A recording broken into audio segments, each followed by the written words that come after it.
পিটিশনের পরে আমরা ক্রস করতে চাচ্ছি, কারণ আমরা তো জানি না আসলে চার্জ ফ্রেমিং আদেশে কি আমাদের বিরুদ্ধে আছে, সেই জিনিসটা যেহেতু আমরা এখনো জানি না, আমরা সার্টিফাইড কপি পাবো এবং পেয়ে আমরা রিভিউ পিটিশন দাখিল করব, সেটা শুনানি হবে, তারপরে আমরা ক্রস এক্সামিনেশনে যাব। কোর্ট বলেছে যে আমাদেরকে ক্রস এক্সামিনেশন করবার জন্য সময় দেওয়া হবে। এটার সাথে একটু আমি যোগ করি, কোর্ট এই কথাটা বলছেন যে যখন আপনার রিভিউ পিটিশন করবেন, যদি রিভিউ পিটিশন কোনো কারণে কনসিডারেশনে আমরা নিই, যদি সেখানে যদি তাদের বিরুদ্ধে কোনো কিছু যদি না হয়, তখন ওই যে ডিপোজিশন যেটা আজকে দিল এবং পরবর্তী এই আসামিদের বিরুদ্ধে নালেন ভয়েড এবং তারা হয়তো আবার ডিসচার্জ হয়ে যায়। আমরা এটাও সাইট করেছি যে বিগত সময়ে আব্দুল কাদের মোল্লার কেসে এবং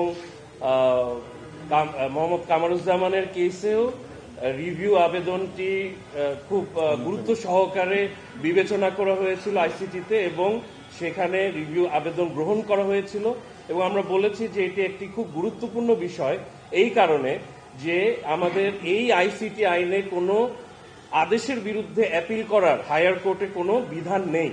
যেহেতু এই বিধান নেই আর যেহেতু এই অ্যাকিউজ পিটিশনাররা তারা যদি কোনো পানিশমেন্ট হয় তাদের, তাহলে সর্বোচ্চটাই হওয়ার সুযোগ আছে, সেহেতু আমাদের এই রিভিউ আবেদনটা খুবই গুরুত্বপূর্ণ এবং এটার জন্য আমাদেরকে সুযোগ দেওয়া হচ্ছে। মাহিন ভাই, একটা বিষয় সেটা হচ্ছে যে একটা হলো আপনারা আসামির জায়গা থেকে, মানে আপনার যারা ক্লায়েন্ট তাদের জায়গা থেকে এই অপহরণ করা এবং নির্যাতন করা, গুম করা, পুরো বিষয়টাকে আপনাকে অস্বীকার করছেন? এটি একটি প্রশ্ন। আর দ্বিতীয় হচ্ছে আরেকটা যে না, ঘটনা ঘটছে কিন্তু আপনারা জড়িত না। আমরা অস্বীকার করছি যে আমরা এটার মধ্যে জড়িত না, কিন্তু ঘটনা যেটা বর্ণনা দিচ্ছে সেটা ঘটতে পারে, সেটা আমাদের বিষয় না। আমাদের ডিফেন্সের বিষয় একটাই যে আমাদের যে তিনজন ক্লায়েন্ট, সেই তিনজন ক্লায়েন্ট তাদেরকে যে চার্জ ফ্রেম করেছে কোর্ট বা যে অভিযোগটা দিয়েছে সেই অভিযোগে অভিযুক্ত কিনা, এতটুকুই আমাদের কাজ।